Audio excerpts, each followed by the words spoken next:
Good evening, everybody. My name is Todd Scholl. I serve as the lead learner for the SCEA Center for Educator Wellness and Learning. And if this is your first time joining our Cool Conversations program, you can find out more about Cool right here on the website, cool.us or cool.us, CEWL.us. Check out all the resources we have there. Eventually, we'll have tonight's live stream posted to the website. So if you're tuning in and you don't have time to watch the whole thing will be posted there. Probably tomorrow, but if not the early part of next week. Before we get started tonight, I do want to just have a moment of silence for the third grade student from Bell's Crossing Elementary School in Greenville County today, who passed away tragically today. Our hearts and minds are with the family, friends, and the entire school community at Bell's Crossing Elementary School and with the Greenville County School District. If anyone there needs support, please don't hesitate to reach out to our UniServe director for the upstate, Melody Bollinger, or myself. Let's just take a moment of silence.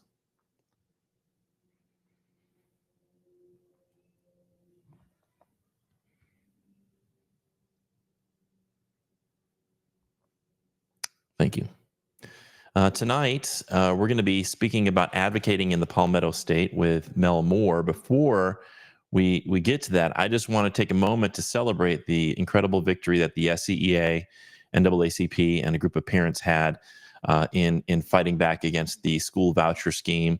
Won an important case, and we're really, really proud that the SCEA was one of the partners in bringing this case to trial, and we're extremely thrilled with it. You can find out more information about that victory on the SCEA's Facebook page.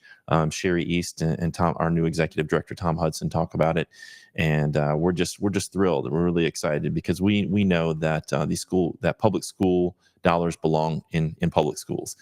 Doesn't make sense to give them the private schools. It'd be like going to your public school library and saying, you don't have the book that I want here, so give me a $50 gift card so I can go to Barnes and Noble and buy the book I want. That nobody would think that makes any sense. And yet that's exactly what school vouchers are. They're just going to they're going to the state and saying, we don't like the public option in our area. It doesn't have what I want or need. So will you please pay for us to go to take our kids to a private school that can discriminate and isn't going to be held accountable by any measure to the public? Doesn't make any sense. We all know it. Thankfully, the Supreme Court of South Carolina saw that it was not constitutional, and we're really excited about that. So it proves that we can win when we fight back, when we come together and we push together, and when we speak with a collective voice, we can win, and we can push back against these things that have come up, this attempt to pull us backwards. And so tonight we have a leading advocate in the state of South Carolina. Mel is the owner and principal consultant of Grassroots Influencing the South, or GRITS LLC, an organization that builds the power of the people to influence decision makers. Through their role at GRITS, Mel draws from perspectives of abolition, community care, reproductive justice, and disability justice to equip community members with the knowledge and skills to not only dismantle harm-creating systems, but to build a better world for everyone. Mel previously served as director of organizing for Women's Rights and Empowerment Network, a South Carolina-based nonprofit organization that advances the health, economic dignity, and rights of women, girls, gender-expansive people, and their families. Mel has worked in LGBTQ plus reproductive and gender justice advocacy since 2005, starting their career as executive assistant for Alliance for Full Acceptance, then interim executive director for South Carolina Equality. For 9 years, they served as executive director of We Are Family, a Southern grassroots nonprofit organization that provides affirming spaces for LGBTQ plus youth. Through that role, they launched Closet Case Thrift, South Carolina's first queer thrift store, advanced statewide policies to protect LGBTQ plus youth, and established the Trans Love Fund, the first grant program in the state to provide direct funding to transgender South Carolinians.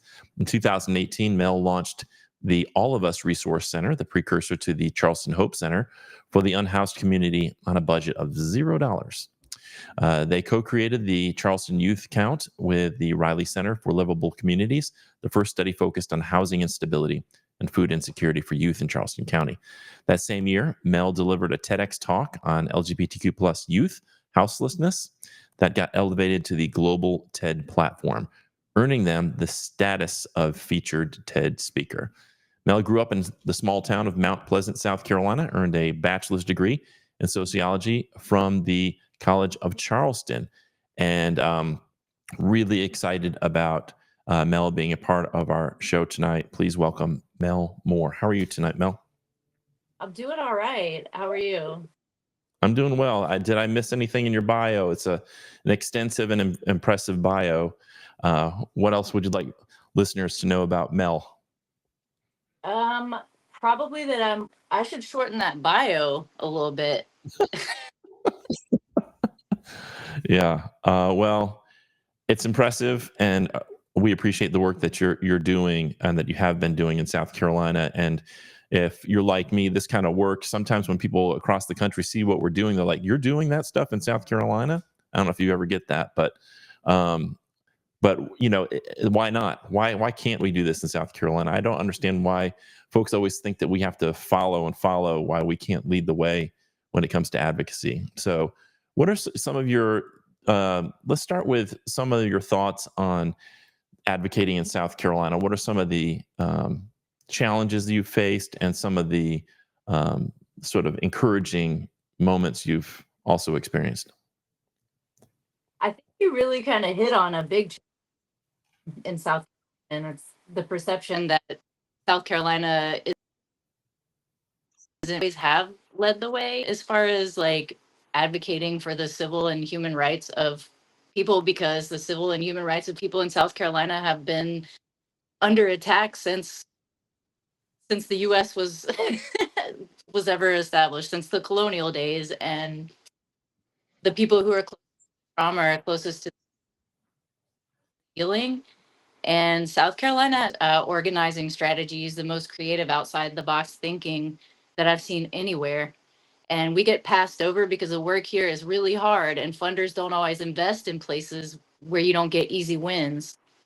Right. But I would say folks who are investing elsewhere, everywhere is going to be South Carolina. If you don't invest here, this is the head of the always has been Yeah. since again since colonial days. So um, That's right. I've seen such good work coming out of South Carolina, and I think a big challenge we got to get over is our own imposter syndrome as Southerners. Number one. Another thing we got to get over is like we've got to flip some own stories and make sure that we're lifting up the stories of the people who are resisting the bad things that are happening here, because the stories that get told way too much are the stories of our oppressors, the people who are making the law, those laws that basically want to ban the stories that can be taught in our classrooms, right? The true history Yeah. of the overcome oppression. Um, so Mel, you're breaking up a little bit, and and I'm hearing about 95%. Is there a way you can? I don't know if you can switch over to where you were on your computer before. Maybe I don't know if that would be a faster connection, but I want to make sure people hear you because what you're saying is so important. Can we take a it's moment to do that, or yeah, are you still on Wi-Fi?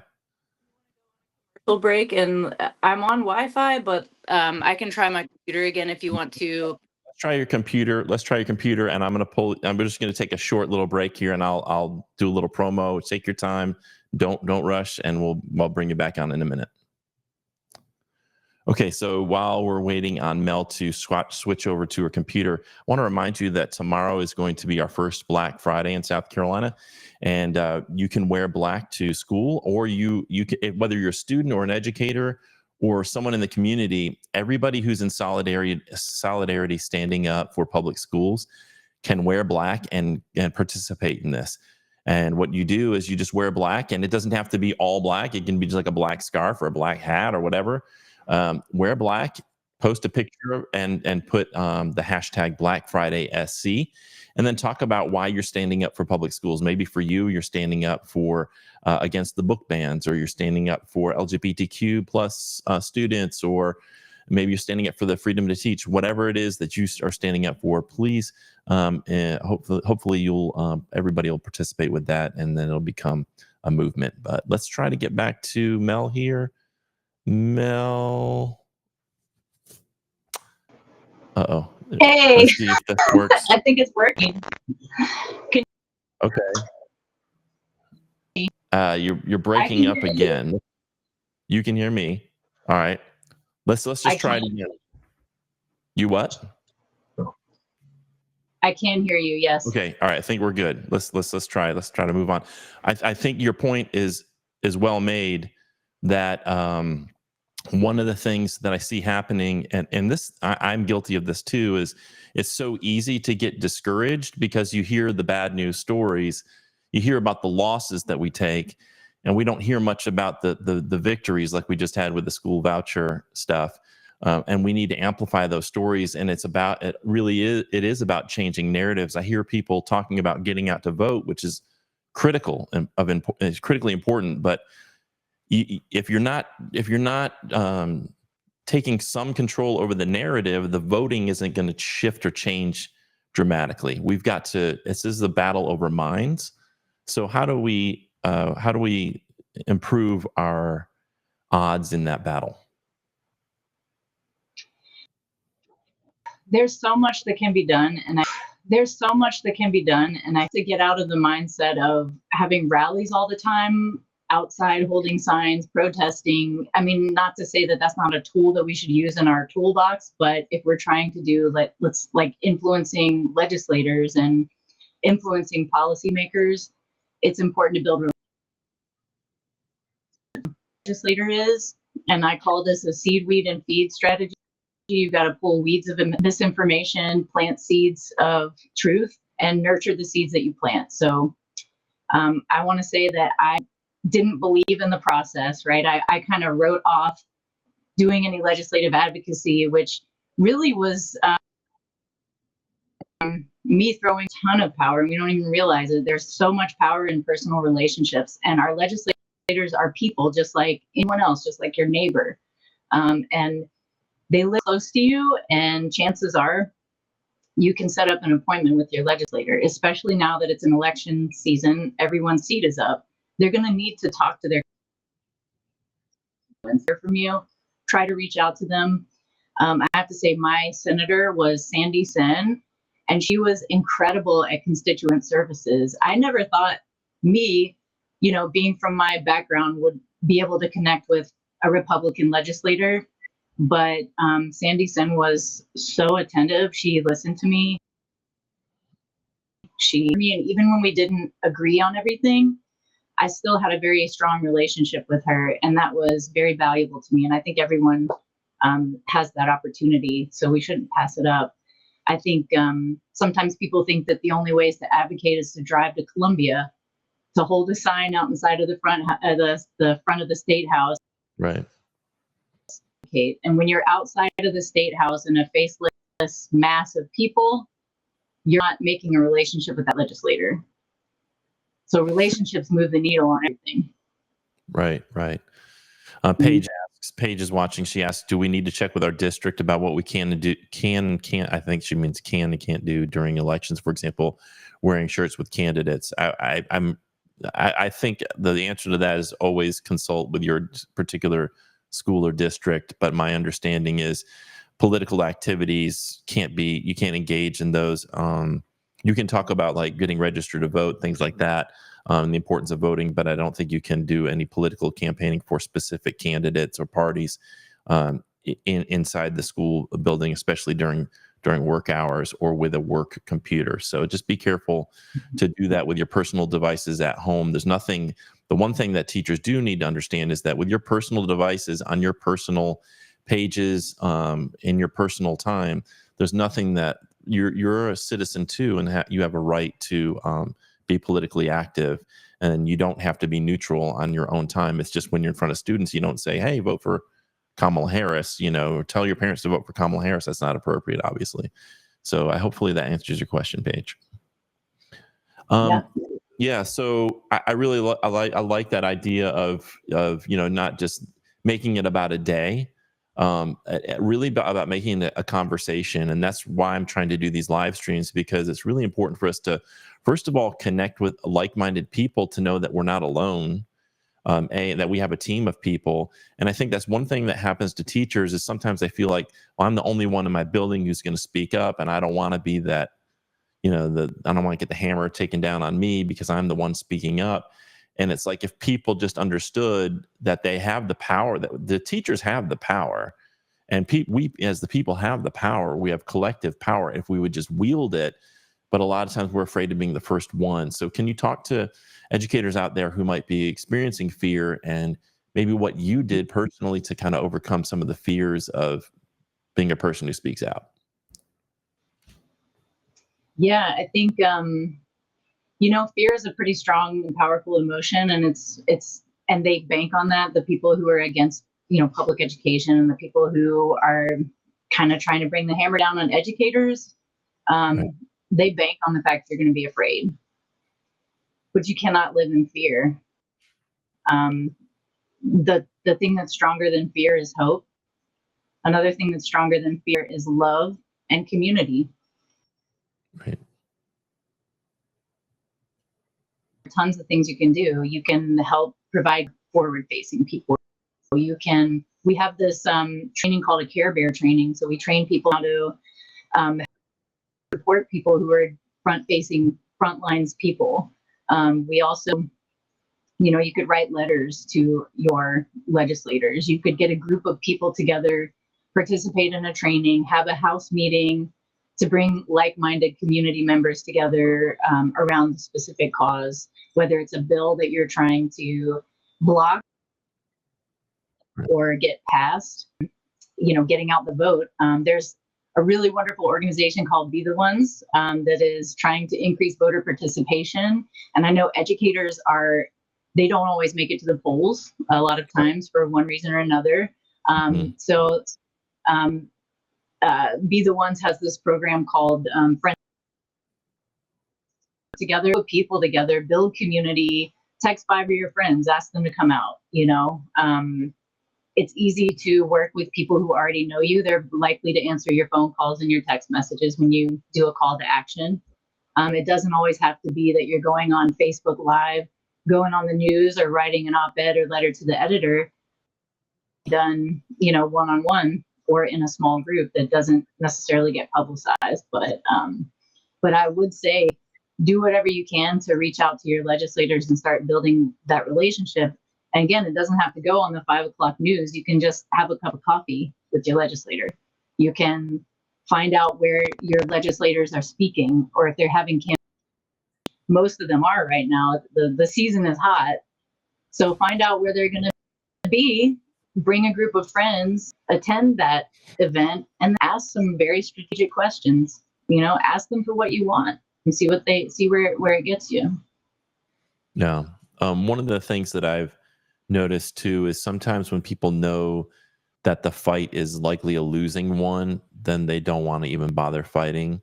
And I think this is sometimes short-sighted, that we see this sort of short-term battle that we pretty much know you're probably going to lose, but not understanding that without the resistance in the short term, even if you lose like on an election or on a particular issue, that if you don't put up any resistance and you don't fight at all, then you're really kind of sacrificing the potential for long-term success. Can you talk a little bit about like building towards long-term success and the importance of, even though you face great odds, why we should fight anyway? Absolutely. I'm so glad you asked that, because I can tell you, I guarantee losing strategy, not fighting or not showing up, you're guaranteed to lose if you're not going to try. So yeah, that's number one, try. But step number 2 is, everything that we're seeing right now, we're so used to reacting to things happening to us in the moment. It's like, oh no, these bans. But you know what? These bans, social emotional learning, the attacks on critical race theory, those were a result of people being upset about Obama becoming president. Right. It took years for them to get here to where because they saw that we were successful back in the day doing some advocacy around and were able to, I guess, elect former President Obama. The folks who are pushing for book bans and this whole wave of extremism in our legislature is a direct result of that and of the Black Lives Matter uprisings that happened in 2020. What we're seeing is, every time we have a little bit of success, they come back at us, right?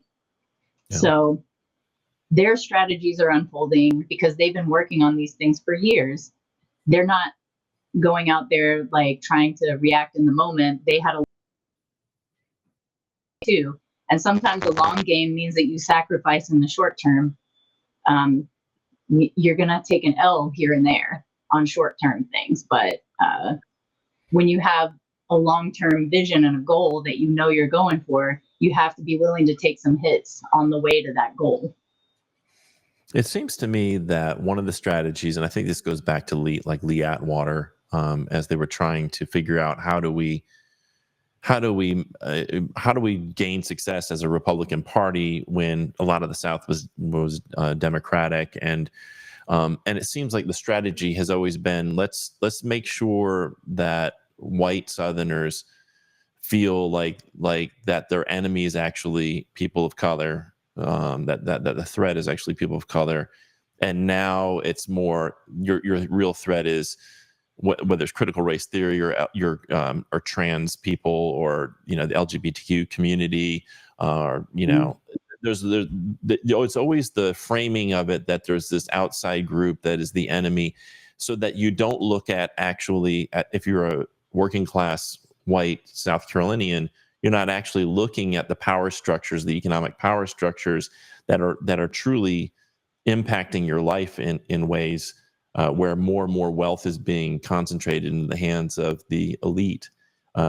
Anything they can do to distract from that, using the media, using politicians, because you look at some of these politicians and the dearth of really any meaningful policy, and how would they be elected? And the only way to get them elected is to generate fear and to generate the othering tribalism that gets into people's limbic system, and then they go and vote out of fear rather than voting for their own self-interest. How do we convince enough people in South Carolina? How do we work with that? Because that limbic system can be so powerful to overcome fear with hope and love, like you said. How do we do that?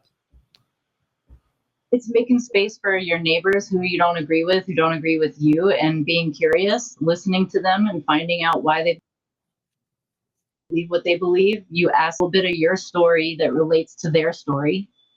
You find common connection, and you don't tell them they're wrong. You ask them, oh, well, okay, well, tell me why you think that. I believe this, but I'm interested to know why you believe what you believe. And then sometimes people will persuade themselves out of bias. So a lot of, like, for instance, they don't know that they know LGBT people. And all they know is what they've heard or seen on whatever news channel, Fox News, whatever it is that they're watching. They're internalizing that message. Right. But you don't have to go out and think about every single person who lives in South Carolina that you need to reach. You need to reach these 10 people, and you start there. And then those 10 people will start rippling out. And sometimes it takes a little while for those seeds to take root in people's minds, but they do take root. And you alluded to something that reminded me of Bacon's Rebellion, that tactic of pitting communities against one another while the ruling class is distracting you so that you don't notice your lunch money's being taken. It's a tactic as old as the 1600s. In Bacon's Rebellion, a little history lesson that, if they're successful, they were going to censor out of the classroom. But Nathaniel Bacon, I'm not going to go deep into it, but essentially enslaved people of African descent and indentured servants of European descent banded together to fight the ruling class, who looked like the people of European descent. So what they did was to create a class, a category called whiteness, that essentially who looked like the people of the ruling class so that they would pledge their allegiance. And that's something that is a tactic that is still working today. That's what we're looking at right now. So they're pitting each other, pitting marginalized groups against one another so that they're not noticing who are the people actually coming for your lunch money. And I would say too, that those who are pointing the fingers, saying that information in libraries is dangerous, are the ones who are being investigated for child pornography. Freedom Caucus are the ones who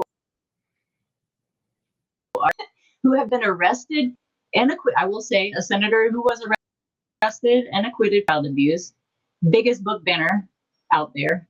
He is a hypocrite, and he accuses the LGBT community of the crimes for which he was arrested. Right? This is a smokescreen, and it's a dangerous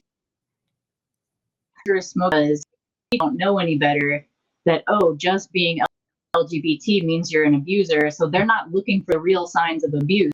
So these guys who are telling you, no, the abusers are over there. And the only thing you have to look out for is them being queer. They're not looking for the straight-laced looking, with shoes, like clean-shaven Christian talk show host. Right. They're not thinking about him. Yeah, it seems there's a lot of projection, and I talked about that last week on a live stream. And one of the things, if you look at, for example, in the debate when Donald Trump starts talking about Haitians in Springfield, Ohio, supposedly eating cats and dogs, and then you go and ask the mayor and the town manager and the governor, and they're saying this isn't happening. Yet this is being promoted by a person who's running for president, not like a fringe candidate, like the actual nominee of the Republican Party.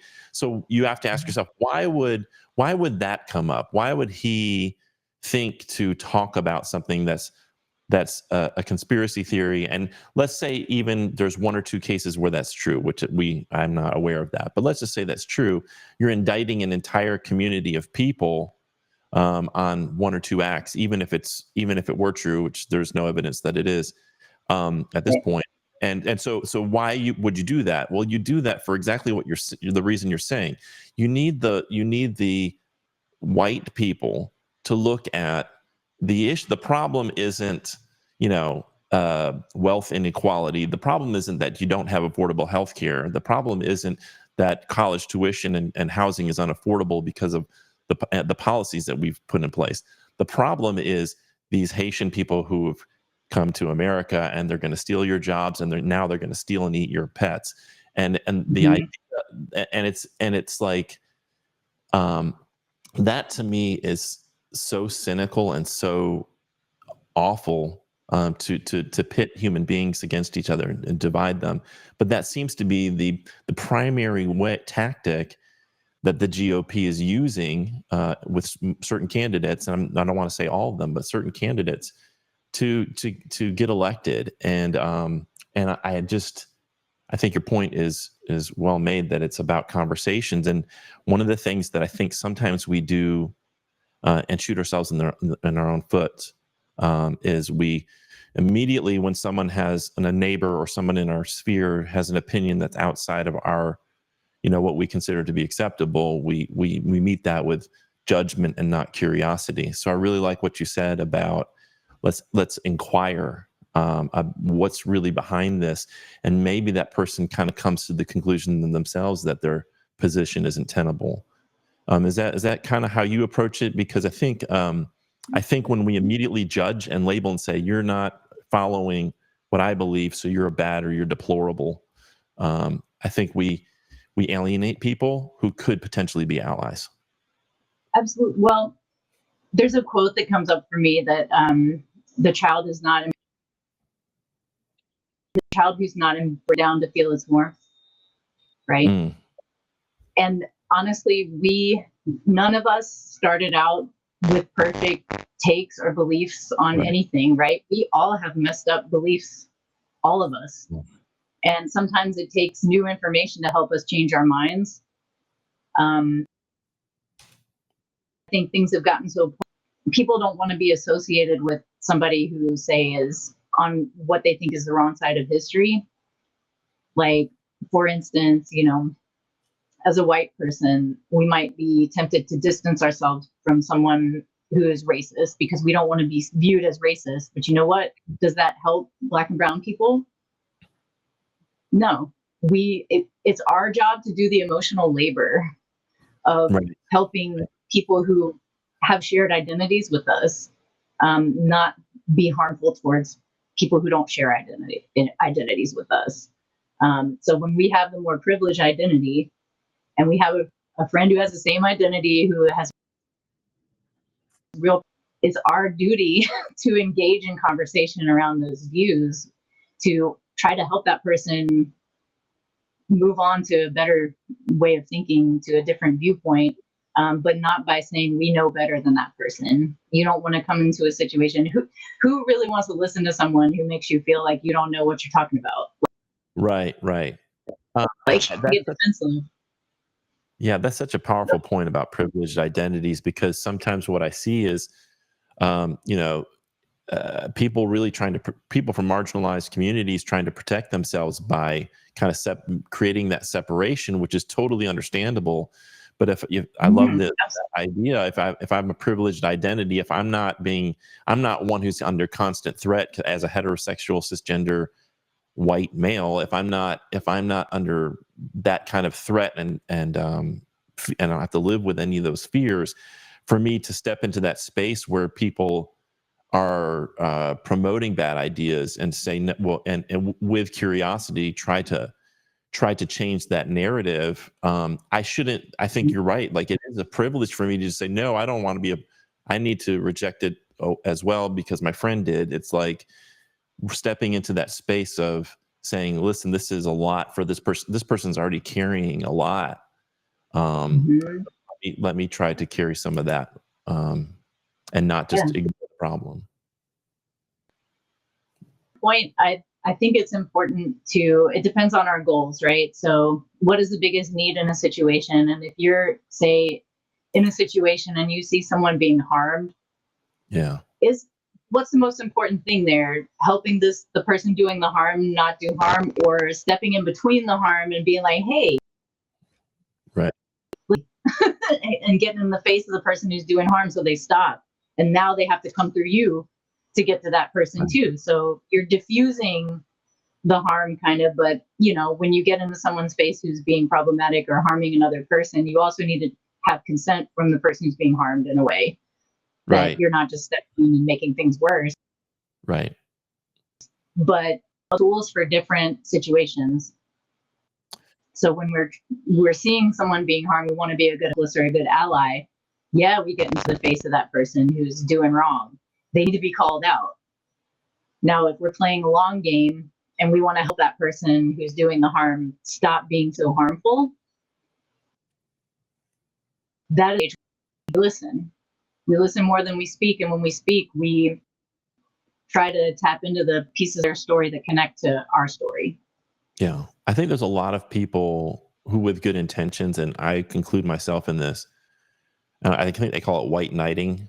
Like you want to come, I see the bad person and I come in with my sword and I save the day, and you want to, it's like, that I think we have to really look at when that's coming from a place of ego versus a place of, I'm trying to thoughtfully and intentionally help, which I really love what you said about, getting the permission of the person that you're white knighting for, like, does that person really want you to step into that space, whether it's like a female and you're a male, or however the dynamic is. And I think sometimes too, we do that to signal that, hey, I'm not the racist, and let me come in and show you how not racist I am and how unbigoted I am, and by really attacking this person on your behalf. And then, like you said, I don't know long term how much that's actually helping the person. Yeah, your advocacy, when it's about you, it's about you. But don't make it about you. It's like when you're trying to help community, or it's about the community, it's about the person. Yeah. when you feel like you want to step in and help someone. So that's a really good point.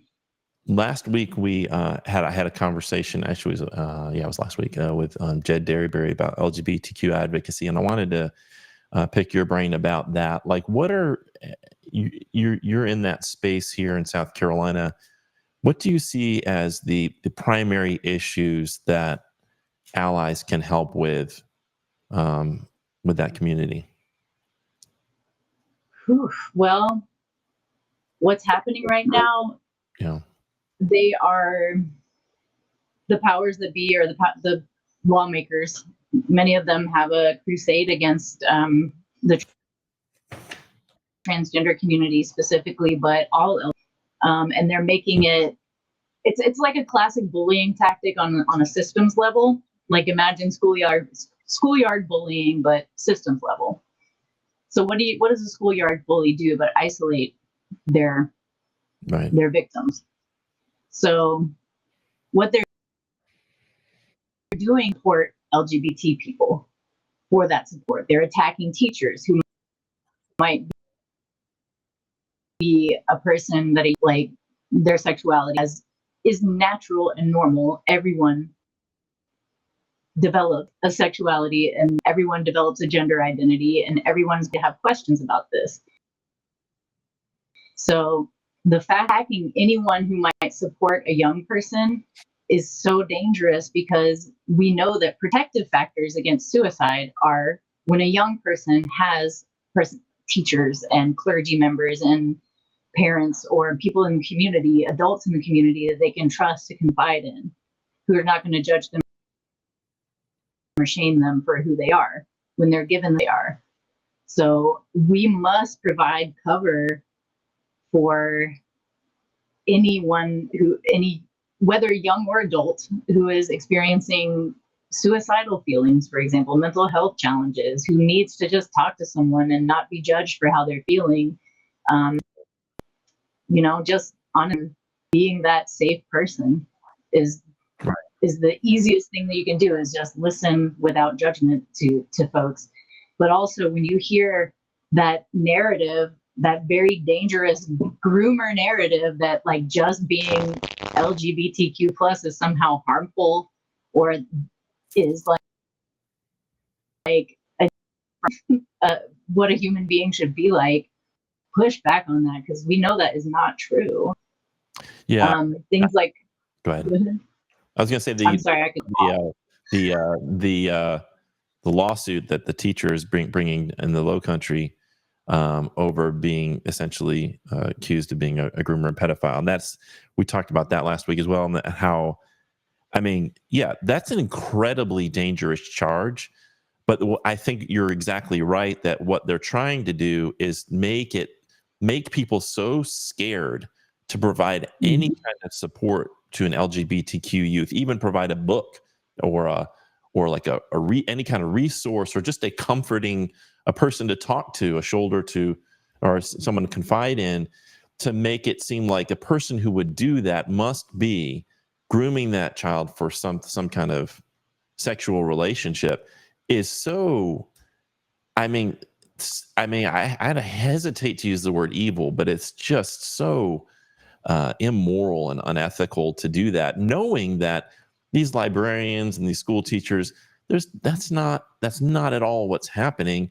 And yet some of the people who are actually, like you referred to earlier, who are making these charges, often you find that they're the ones engaged in that stuff. They're supposed to hide. They have different people because they're hiding their own stuff, right? Now, it is scientifically proven that when young people have more access to information, when young people understand, like I heard in a hearing the other day, there was a book that has themes of like a young person experiencing sexual in the library. Well, another person that person's age, imagine you are a young person experiencing sexual abuse. You go to the library to try to find information, and you find that book, and that book tells you what that looks like, right? Or there's a book that you're trying to read to learn about your body and what consent means.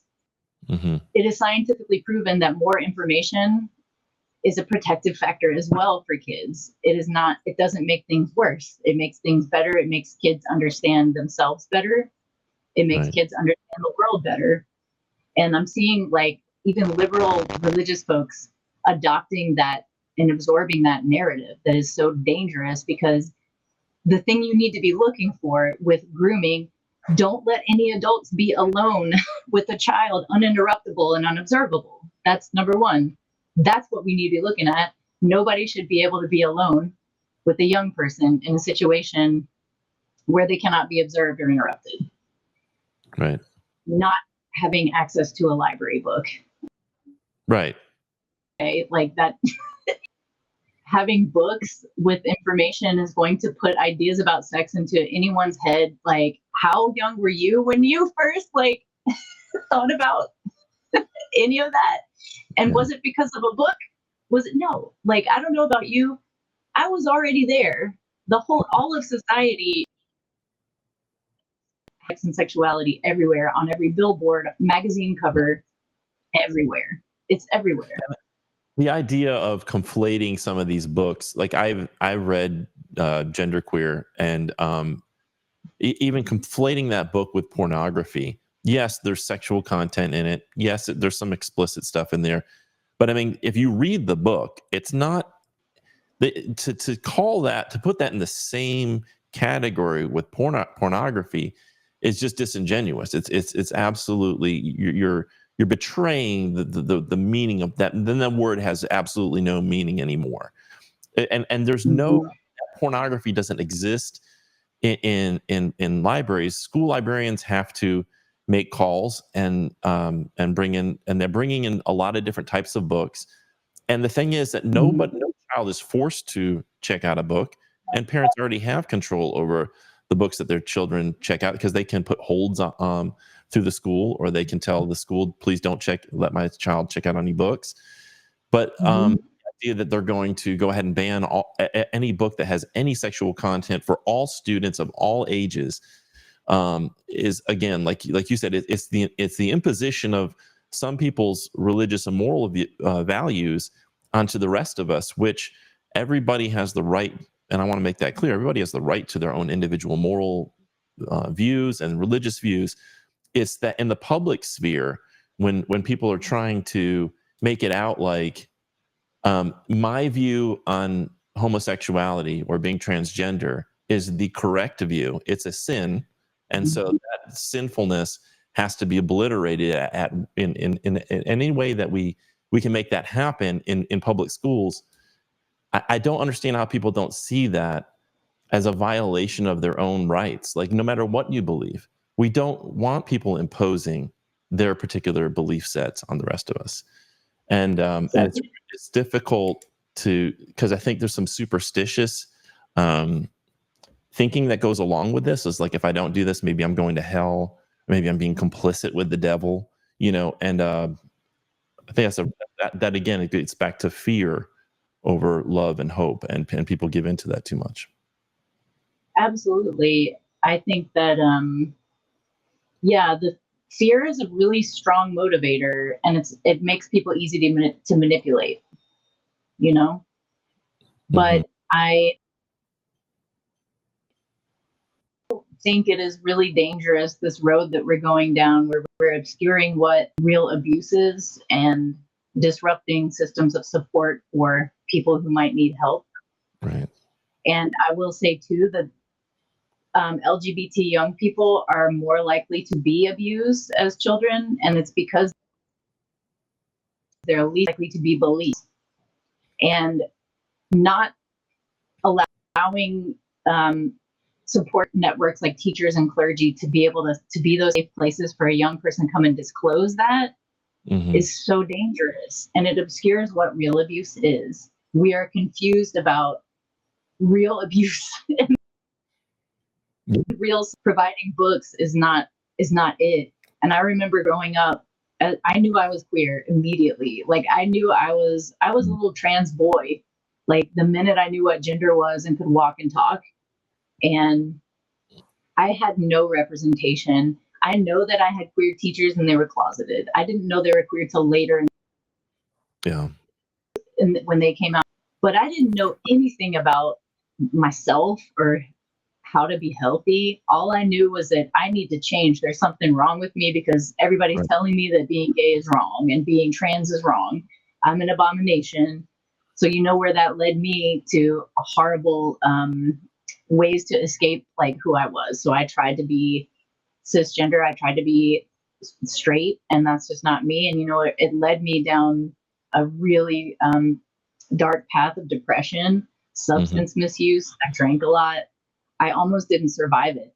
And, Yeah. you know, it's sad that I almost didn't survive being a young person. I almost didn't grow up. Simple as not just like all you Yeah. have to do is, you know what I mean? It's a simple, really simple fix. Like suicide is an endemic, especially among LGBTQ plus young people. And there's such a simple, I don't want to call it a solution, but a way to help. And that being open and listening and not judging people and just being supportive and understanding that, like, you know, we come in different shapes and sizes, and being LGBTQ plus, being queer, however you identify, is just another way that adults grow. You know, it's another way to be human. It's another type of human. Yeah. And this idea, to me, if we're going to talk about a sin, the greatest sin is to make a person constantly question their identity to the point where you're saying to them who you are fundamentally. Like you said, the word abomination. You are a sin. Your identity is a sin, and you have to live in conflict with that for the rest of your life in order for society to accept you. And that is such a damaging thing to do, particularly to a young person, to tell them that, you know, like when they go to the library and hearing these stories of they looking for a book on it with a trans character and it's in the restricted section or it's blocked. So what does that say about their identity, that it's something to be restricted, something to be censored?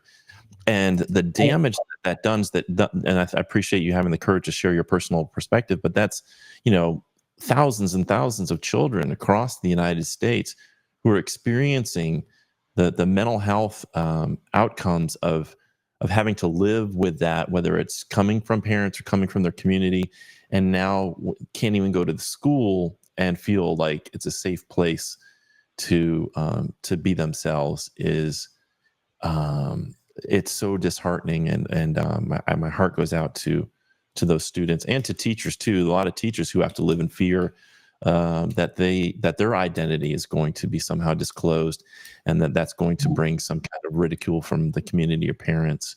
They're going to be happening.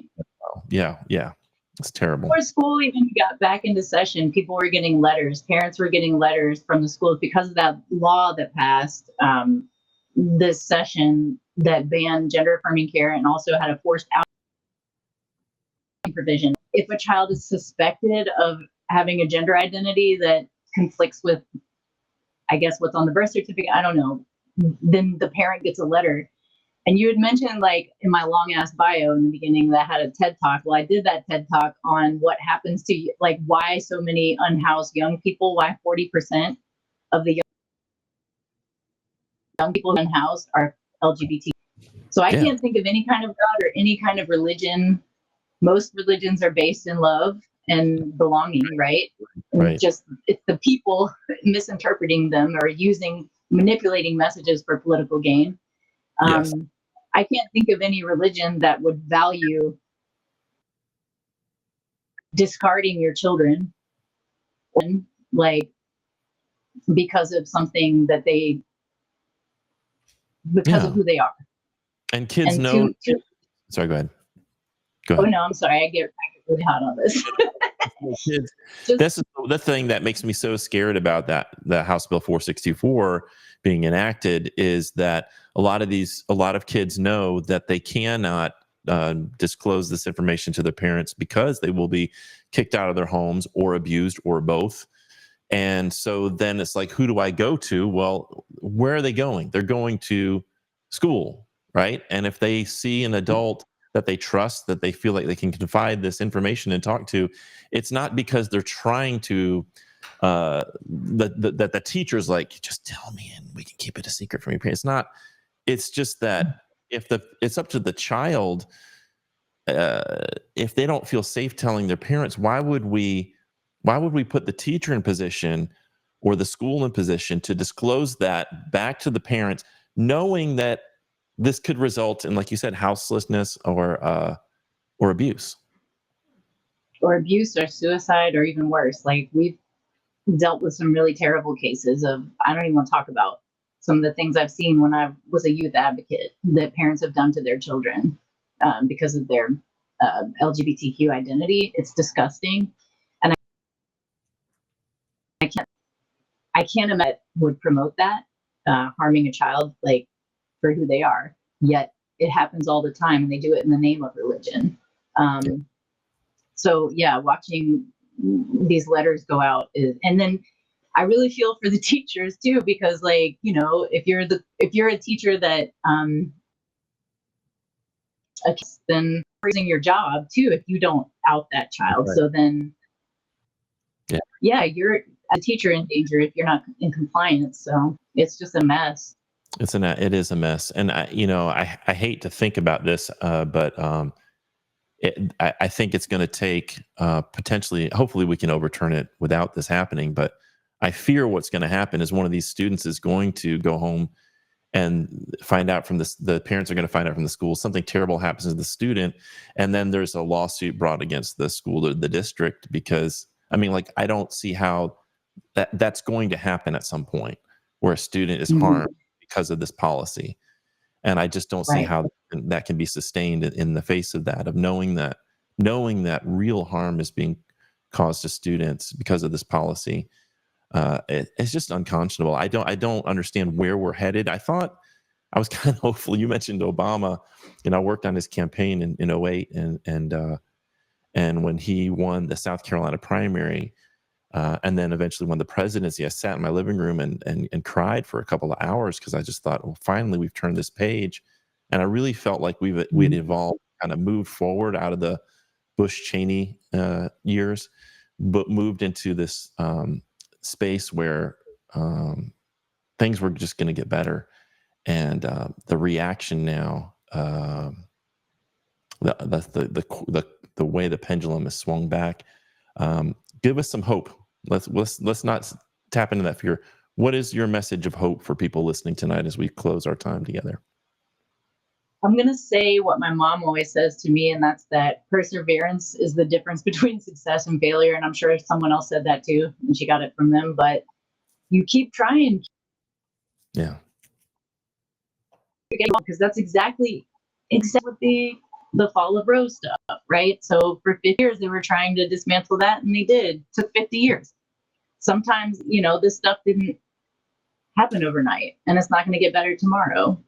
But you got to keep showing up and bring more people with you every time you come, because we got to pass that so that we can get rest, so that more people can be, running that race with us if we need to tap out for a little bit. And I think, like, participate in some of the really cool relational organizing activities. We have a training coming up next Wednesday through Pro Truth. I will be facilitating essentially how to use relational. Yeah, that's it. This is it. It's that's the open mic. Yeah. Okay, so that one's this. Yes. So next Wednesday we're gonna be doing this, training folks on how to have those conversations with folks where we listen and share stories. So this is our training on, like, active listening and relational organizing, and that's next Wednesday. You can sign up here, and then the following Wednesday, we're doing a banned book open mic. So if you want to bring your favorite banned book and read an excerpt, if you got some poetry you want to read, we're going to be doing this at the Purple Buffalo. There's tons of community out there who believe in the similar things that you do and value books and learning. So come and create community with us. Go to Be the Mayor. I'm going to plug her real quick. She's doing excellent work trying to get out the vote, not just getting out the vote, but increasing voter participation. Because a lot of folks just win their elections either by filing in South Carolina and they're going unopposed, or winning their primaries and that's it. Because and I believe the primary percent of the people who are registered to vote, 13% of registered voters voted. Right. Our voter participation rates are abysmal. So go to the polls on November 5th and go to Be the Ones and check out some of those activities there. She has a really cool Friends Voter campaign, home screening for a week on that Tuesday as well, ahead of our open mic night. There's tons of really good organizing happening and ways for you to plug in, share joy with community. It doesn't always have to be boring and right. our work, we try to make our work fun. So Good. I can tell you, if you get time. Great. Well, Mel, it was nice Yeah. to, I've seen your picture. I've seen you on social media a lot, and it's nice to finally have this conversation. Hopefully we can do it face to face at some point, and we can continue to have conversations like that. I think they're really important. Really appreciate the work that you're doing. It's hard work, but I'm hopeful, and I think we just keep promoting love and keep pushing back against fear. And I think the arc is we're going to eventually get to where we need to be. It's just that the trajectory is just not a straight line up. There are these valleys that we face together, and we stick together through the valleys. But we're going to continue to move forward and upward. And I have long-term faith and hope that that's where we're headed as a state and the country. Thank you for doing your work. Absolutely. All right. Thank you for. All right, everybody. That was Mel Moore, and really appreciate their time tonight, and hope you enjoyed the conversation. A few things that I want to promote before we sign off. We will be having another live stream with Mev McIntosh on September 24th. She's going to be talking about her advocacy journey. An amazing advocate here in South Carolina. We are going to have our first episode of Cool Beans, the teacher induction show. That is with Angelica McDonald, the teacher here in the Florence area, and Dr. Marcella Weinsnyder, who is our Cool Induction Institute leader and teaching and learning specialist. That'll be on September 26th. We're going to be talking about safe boundaries with students at 6 o'clock. And along those same lines, for induction teachers, we have something called Cool Coaching, which is free online one-to-one support for induction teachers. We do this every Tuesday and Thursday evening from 6 to 8 o'clock. I think they're just wrapping up a session now. And you can go in any Tuesday and Thursday. Just go to cool.us or cool.us/coaching, and you can get connected with one of these veteran educators to get the support that you need. We also have coming up on October 8th, Jaleesa White, who's a teacher in the Greenville area. She's going to be talking about how mindfulness changed her life. A really, really inspiring story that I think you'll enjoy. Jaheim President, a middle school teacher at Berea Middle School, is going to be talking about his first year of teaching. That is on the 22nd of October. On the 24th of October, Audrey Kalianos, who is a registered dietitian, is going to be talking about gut health and anxiety. Incredible information. That's the 24th of October at 7 o'clock. Coming up on November 6th, we have Erica Ayers, who's going to be talking about supporting student health, head to heart. And please save the date. Our induction symposium, our second one, is going to be held November 9th in Columbia, South Carolina, starting at 10 o'clock.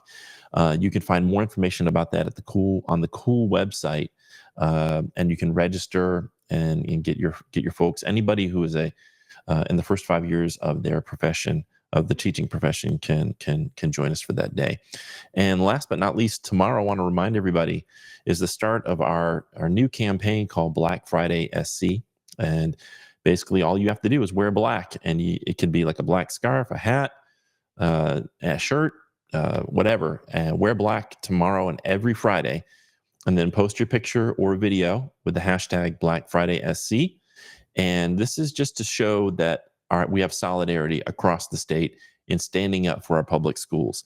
And what does that mean to you? What does it mean? Does it mean standing up against book bans, standing up against school vouchers, standing for better pay and working conditions for teachers, standing up for true unencumbered time for teachers?